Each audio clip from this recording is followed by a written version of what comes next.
Hi friends, this is Professor Anurag Gupta from Arihant Academy Science. Welcome to our official YouTube channel. Here we are giving you ideas, tips, tricks for MST CET as well as boards. Hopefully you are watching all our videos. Do not forget to like, share and subscribe our channel. Do not forget to even press the bell icon. Let's go ahead. In today's session, we will look into a topic probability. In fact, I should not say probability, the exact topic name will be probability distribution. तो आज हम लोग जो topic देखने वाले हैं that is probability distribution. Regarding this topic, frankly बोलो तो very easy one, टॉपिक बहुत इजी है. इसमें आपको एक आता है प्रोबेबिलिटी डिस्ट्रीब्यूशन का टेबल बनाने के लिए. Then they say find expected value E of x, then V of x variance, and then they ask you standard deviation. ना बहुत कम शॉर्टकट्स हैं as far as this topic is concerned, but जो भी है we will share it right in this video. अच्छा, आपको Pascal triangle तो याद होगा. हमने ये पास्कल ट्राइंगल इंटीग्रेशन के शॉर्टकट्स में डिस्कस किया था. पास्कल ट्राइंगल सेज टॉप पे 1 के नीचे लेफ्ट में 1, राइट में 1, उसके नीचे वापस 1, गैप में 2, that is addition of 1 and 1, and right में again 1, वापस नीचे 1, गैप में addition 3, गैप में addition 3, और 1 के राइट में वापस 1. ये चलता रहता है. 1 गैप इज 4, 3 and 3 ऐड हुआ 6, 3 and 1 ऐड हुआ 4, 1 के राइट में 1, वापस लेफ्ट में 1, 1 and 4 together 5, 4 and 6 together 10, 6 and 4 together 10, 4 and 1 together 5, and 1 के right में 1. You know how to draw this Pascal triangle. हम पास्कल ट्रायंगल क्यों कर रहे हैं? तो बेटा आपने सुना होगा बहुत सारे सम्स आते हैं कॉइन्स को लेके. कॉइन्स, ये जो सम्स आते हैं इनकी प्रोबेबिलिटी डिस्ट्रीब्यूशन टेबल बनाना पास्कल ट्राइंगल के हाथ में होता है. It's a very easy shortcut. Suppose करो आपने 3 कॉइन टॉस किए. Yes, you are tossing up how many? 3 coins. आपने 3 कॉइन टॉस किए. तो आपका प्रोबेबिलिटी डिस्ट्रीब्यूशन टेबल कैसा बनता है? तो let us say there will be a x and there will be a p of x. x में हमेशा कॉइन होगा ना, तो आपको x में डालना है 0, 1, 2, 3. 3 कहां तक? जहां नंबर ऑफ कॉइन्स है. अगर 3 कॉइन्स हैं तो 0 से 3 तक. अगर 4 कॉइन होते तो 0 से 4 तक. इनकी प्रोबेबिलिटीज. तो बेटा कॉइन्स कितने हैं? तो हमने कॉइन्स का जजमेंट लगाया. 3 कॉइन है. Calculate 2 raised to 3. Yes, calculate 2 raised to 3. और ये जो वैल्यू आएगी 8, वो हर प्रोबेबिलिटी का डिनोमिनेटर होता है. तो every probability denominator will be 8. And what about numerator? तो बेटा वो लाइन देखो जिसमें 1 के बाद 3 आता है. 3 क्यों? क्योंकि 3 कॉइन थे. अगर 3 कॉइन थे तो ये वाली लाइन मेरे बहुत काम की है. 1 3 3 1, इसी को बिठा दो न्यूमरेटर में. सो 1/8, 3/8, 3/8 and 1/8. Your PDF is ready for 3 coins. अब कोई बच्चा बोलेगा सर ये तो इजी, मुझे याद था सर, 3 कॉइन का PDF याद था. तो बेटा 4 कॉइन का कर ले। अब 4 कॉइन का आई होप याद तो नहीं होगा। 4 कॉइन के हिसाब से देखोगे तो सबसे पहले कैलकुलेट करो 2⁴। 2⁴ कितना होता है? 16। तो ये होता है 16। नाउ पीडीएफ बनेगा, मतलब आपकी table x and p of x। उसमें अच्छा कॉइन्स कितने लिए गाइस? 4 कॉइन्स। तो what you have to say is x is equal to 0 1 2 3 4। जितने कॉइन्स वहां तक जाएगा ये। x का वैल्यू 0 1 2 3 4। अच्छा 4 कॉइन तो तुमने कैलकुलेट किया था 2⁴ जो होता है 16। तो हर एक प्रोबेबिलिटी का डिनोमिनेटर 16 आएगा। यस, हर प्रोबेबिलिटी का डिनोमिनेटर 16 आएगा। न्यूमरेटर, तो बेटा न्यूमरेटर में आपको वो लाइन ढूंढनी है जिसमें 1 के बाद 4 आता है। तो ये देखो 1 4 6 4 1, यही नंबर बैठेंगे इनके न्यूमरेटर्स में। यानी ये हो जाएगा 1/16 4/16 6/16 4/16 1/16। कॉइन के मामले में your pascal triangle is the king. आप उसके भरोसे कितना भी कॉइन का पीडीएफ बना सकते हो। इवन अगर मुझे सपोज 5 कॉइन का बनाना है तो तुम्हारे पास ट्राइंगल तो है। Consider x p of x। अच्छा x की वैल्यूज क्या क्या रहेंगी? 0 1 2 3 4। हाँ, अब की बार 5 भी आएगा क्योंकि कॉइन 5 है तो 5 कॉइन, तो 0 से लेके 5। अच्छा 2⁵ कैलकुलेट करो, अगर 5 कॉइन उठाए हैं तो 2⁵ होता है 32। तो हर एक का डिनोमिनेटर 32 आएगा। मतलब जितनी भी प्रोबेबिलिटीज हैं सभी का डिनोमिनेटर 32 आएगा। What about numerator? तो वो लाइन पिकअप करो जिसमें 1 के बाद 5 आता है। ये लो 1 5 10 10 5 1, ये आ गए इन प्रोबेबिलिटीज के न्यूमरेटर। 1/32 5/32 10/32 फिर 10/32 5/32 1/32। Simple game over. यानी अगर आपके पास कॉइन्स का सम है तो ये बहुत स्ट्रेट फॉरवर्ड है गाइस। आपको पास्कल ट्राइंगल याद होना चाहिए, आप ये टेबल बहुत फटाफट बना सकते हो। एक और केस होता है डाइस, पर डाइस के इतने शॉर्टकट्स नहीं है। एक मुझे याद है और वो मैं आपके साथ शेयर करूंगा। सपोज क्वेश्चन बोलता है what is probability distribution function of number in fact of sum. Probability distribution of sum of the numbers on the 2 dice when thrown together। ये एक ऐसा टेबल है बहुत इजीली याद रख सकते हो और yes even I can say commonly asked, पूछा जाता है। Sum of the numbers on the 2 dice. इसकी टेबल देखोगे तो you will have a x and you will have a p of x। x की वैल्यूज क्या रहनी चाहिए बेटा? तो बेटा *t2 से होता है।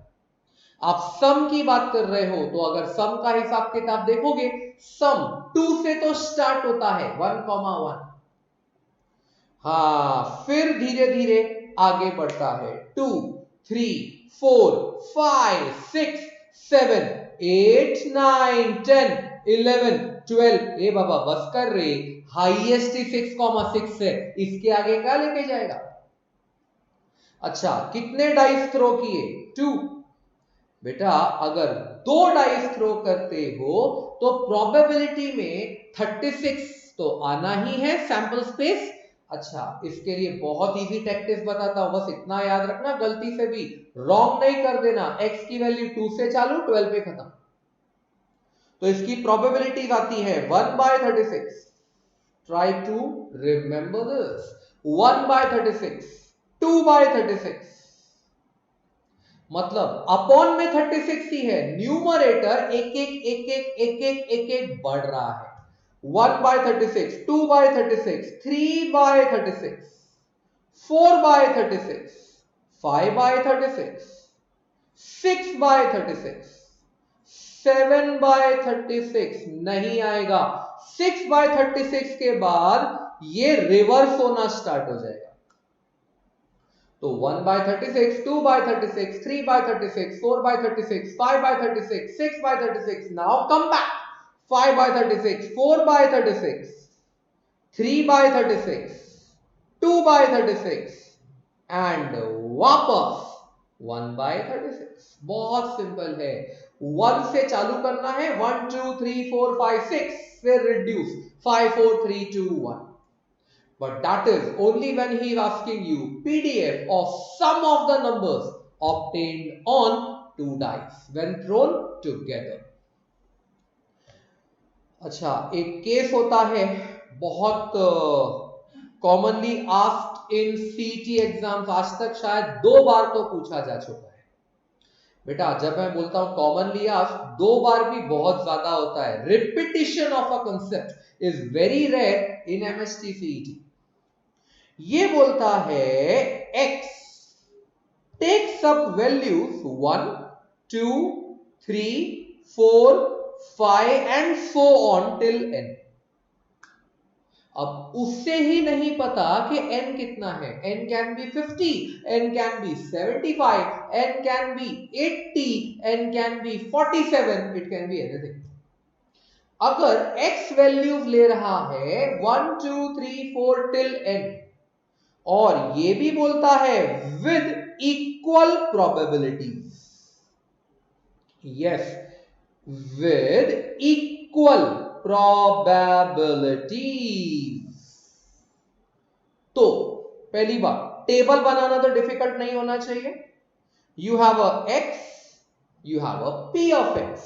x के बारे में तो अभी आपको देख ही लिया होगा, 1 2 3 4 एंड सो ऑन, ये गेम जा रहा है n तक। इनकी प्रोबेबिलिटीज बहुत important guys, they are equal probabilities.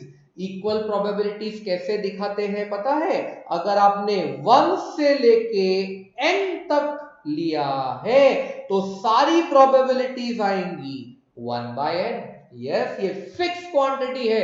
अगर आपने x लिया है 1 2 3 4 5 6 7 8 9 10 till n, तो आपका p of x आएगा 1/n 1/n 1/n 1/n and so on till here 1/n। Sir सारे इक्वल? यस, उसने कंडीशन ही वही फेंकी थी, ऑल इक्वल प्रोबेबिलिटीज। अगर इक्वल प्रोबेबिलिटीज हैं तो बेटा आपके लिए e of x and v of x याद रखना कोई मुश्किल काम नहीं है। Try to remember them directly. e of x का फॉर्मूला होता है n plus 1 divide by 2। Yes, this is your direct e of x, n plus 1 divide by 2, और v of x होता है n square minus 1 divide by 12। हाँ, इस case में I still remember once in 2008 एक CET question आया था और उसने ऐसा बोला था कि if x is equal to 1 2 3 4 till n with equal probabilities and उसका e of x is equal to v of x, find the value of n। उसे n फाइंड आउट करना था। अब यहां पे सोचो, आपको ये तो पता ही है कि e of x is equal to v of x, और इन दोनों के ही आप पिछले पेज पे फॉर्मूला बना चुके हो। यस, केस पहले पकड़ के रखना। x का value 1 2 3 4 5 6 7 8 9 10 till n with equal probabilities, और केस उसने दिया तुम्हें e of x is equal to v of x. If this is the scenario, I can definitely say n plus 1 divided by 2 is equal to n square minus 1 divided by 6. Oh, I am sorry, my mistake. N square minus 1 divided by 12. तो n plus 1 divided by 2 is equal to n square minus 1 divided by 12. क्या करना है? Calculation, nothing else. 2 and 12 cancels to give me 6. पर याद रखो, ये direct formula याद है तो I can start from this step. Otherwise मुझे पूरा समेशंस करना पड़ता, summation of x P, summation of x square P. अब यहां करना ही नहीं पड़ा अगर मुझे ये दो फॉर्मूला याद है तो। अगर मुझे पता है e ऑफ x इसका n प्लस 1 डिवाइड बाय 2 होता है और v ऑफ x इसका n स्क्वायर माइनस 1 बाय 12 होता है, तो यहां अप्लाई करने में कोई डिफिकल्टी नहीं है। Let's cross multiply. 6n plus 6 is equal to n square minus 1. यहां से तो 2 कैंसल था, ये बनाने जा रहा है क्वाड्रेटिक। तो ये जो क्वाड्रेटिक बना n square minus 6n, 6n को वहां 6 को वहां तो लेंगे -7 इज इक्वल टू 0। ये क्वाड्रेटिक को फैक्टराइज करो, इसका एक ब्रैकेट आएगा n-7, एक ब्रैकेट आएगा n+1 and that is equal to 0। In this scenario, either your n is 7 or your n is -1. अब जाहिर है in your probability distributions n cannot be negative, hence your n will be equal to 7. ये एक PYQ है, previous year question of CET, कि अगर x is 1 2 3 4 5 6 till n with equal probabilities, its expected value is same as the variance. What is the value of n? So n was equal to 7. तो guys ये shortcut दिमाग में बिठा लिया तो बहुत काम का है, we can rush through. Otherwise let's revise, what was general formula for e of x? तो बेटा आपका e ऑफ x का फॉर्मूला होता था summation of x into p। What was your general formula for e of x स्क्वायर? तो e of x square का formula होता था summation of x square into p। What is your formula for v of x? तो v of x का formula होता था पहले स्क्वायर अंदर, फिर माइनस, फिर स्क्वायर बाहर, that is e of x square minus e of x the whole square. v of x is equal to e of x square minus e of x the whole square, and then आता था standard deviation, root of variance। पर हमने सारे steps bypass किए to study this formula, और ये formula किया तब जाकर ये कैलकुलेशन करने को आया। Still for you this was a kind of a revision. What is e of x का formula? E of x square, v of x and standard deviation. Standard deviation is root of variance. Let's go ahead. बेटा इसी distribution concept में आपने इसके आगे पढ़ा binomial distribution. Yes, ये जो प्रोबेबिलिटी कंसेप्ट होता है इसके पास कोई ज्यादा शॉर्टकट्स नहीं होते, लेकिन ठीक है जो होते हैं अगर वो हमें आते हो तो बेटर रहता है to give in exams. Binomial distribution, या it is distribution not distributions, my mistake that. ये जो बाइनोमियल डिस्ट्रीब्यूशन है इसका फॉर्मूला क्या था? Capital P. Remember, capital P, probability of the whole scenario is equal to NCX into small p raised to x small q raised to n minus x, where each and every term का meaning पता हो तो बात ही क्या है? What is n? n was your number of trials, मतलब आपने एक इवेंट कितनी बार रिपीट किया. अगर मैं बोलता हूं कि मैंने 10 कॉइन्स टॉस किए, अगर मैंने 10 कॉइन टॉस किए तो मैंने एक कॉइन को 10 बार टॉस किया. n is equal to 10. What is x? x is the number of success required. Success यही है कि आपको क्या चाहिए. Success does not mean always victory. Not victory. Desired event is called success. जैसे अगर मैं कहूं कि मैं 10 बम फोड़ रहा हूं तो मालूम है एक्चुअल सक्सेस ह्यूमैनिटी के हिसाब से देखा जाए तो बम फूटना ही नहीं चाहिए, लेकिन सामने वाला बोलेगा बम फूटना मेरी सक्सेस है. तो कितने बम फूटे? That is x number of success. What is small p? Small p is your probability of success in one trial. हाँ, ये तुम्हें बहुत ख्याल रखना होगा. In one trial. We will look at this using an example. और Q क्या है? तो it is probability of failure in one trial. Q का मतलब होता है probability of failure in one trial. For example, let's understand.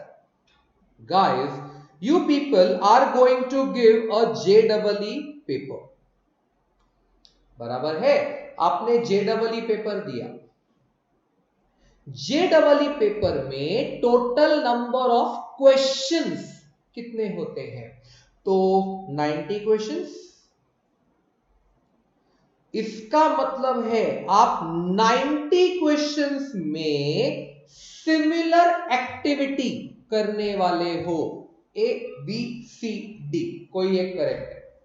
वापस second question, A, B, C, D कोई एक करेक्ट है. तो बेटा आप एक्चुअली 90 ट्रायल्स देने वाले हो. You are actually going to give 90 trials. n is equal to 90. Now success क्या है?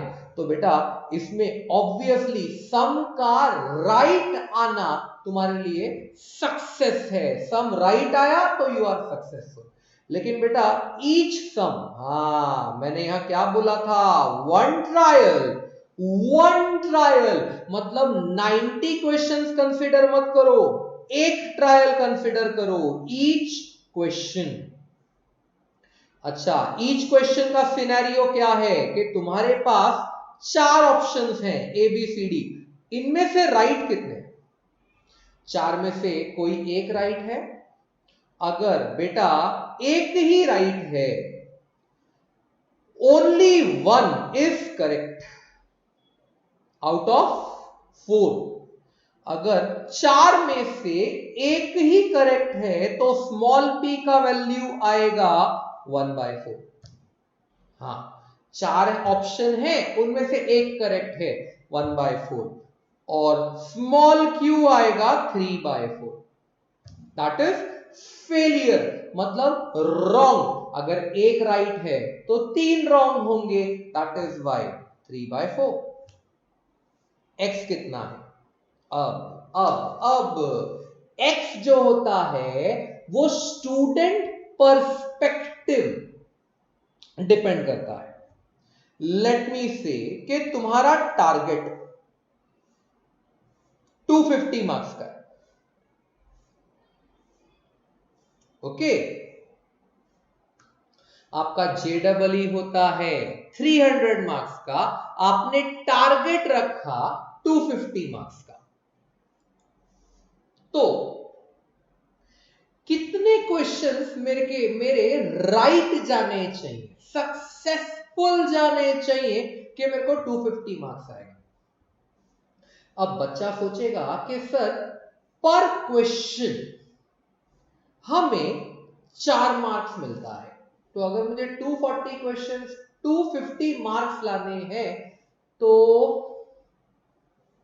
63 क्वेश्चंस मुझे राइट करने चाहिए।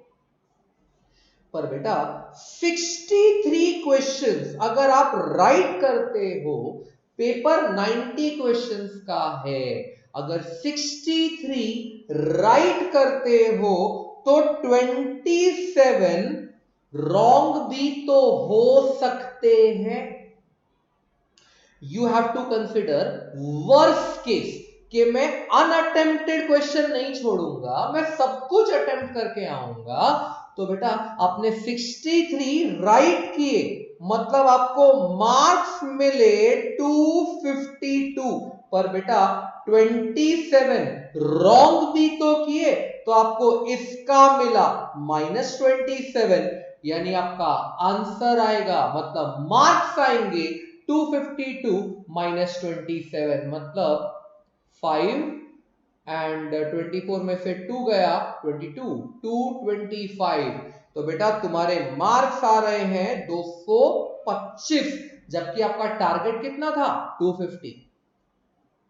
मतलब 63 से तो मुझे ज्यादा करने पड़ेंगे। एक काम करें 70 ट्राई करें। अगर मैंने 70 क्वेश्चन राइट किए तो सोचने की बात है कि 20 रॉन्ग किए। अगर 70 राइट किए मतलब मुझे एग्जामिनर ने दिया 280, 70 into 4 280, लेकिन 20 रॉन्ग भी किए मतलब मुझे -20 भी दिया। 280 -20 मेरे को मिल रहा है 260, मतलब मैं टारगेट से तो आगे निकल गया। अगर मैं आगे निकल गया, थोड़ा पीछे आते हैं, लेट अस से मैंने 68 राइट किए। अगर 68 राइट किए तो एग्जामिनर मुझे मार्क्स कितने देगा फॉर 68, तो कैलकुलेट 68 4 आपको मिलेगा 272। 68 राइट करने वाले हो तो 22 रॉन्ग भी तो करोगे। अगर आपने 22 रॉन्ग किए तो आपको -22 मिला, आ गया बेटा प्रॉपर 250। मतलब मेरी नंबर ऑफ सक्सेस इस केस में होनी चाहिए थी 68। अगर मैं 68 सक्सेस के साथ जाता हूं तो मेरे को 250 मार्क्स आ सकता है। बच्चा बोलेगा सर 63 राइट किया और बाकी सब रॉन्ग हो गए, बाकी सब छोड़ दिया तो भी तो आएगा। एग्री, पर बेटा जब आप 63 ट्राई करने जाओगे तो आपका वैसे भी फुल टाइम यूज होने वाला है, तो आप कर ही लोगे 90, फिर क्या रॉन्ग और क्या राइट वो याद रखना है। अंडरस्टूड? एन क्या होता है, पी क्या होता है, क्यू क्या होता है, एक्स क्या होता है, ये सब आपको एग्जाम्पल के थ्रू समझाना is a better choice. Even when you consider Lok Sabha elections, Lok Sabha elections में क्या होता है, तो स्टूडेंट्स को याद होगा तो या आइडिया होगा तो लोकसभा में हमारे कितनी सीट्स हैं, there are I think so 542 शायद। तो अगर मैं बोलूं लोकसभा में देयर आर 542 सीट्स। अब सिविक्स पढ़ी होगी थोड़ी बहुत, हम लोग बोलते हैं there is something called confidence motion of government.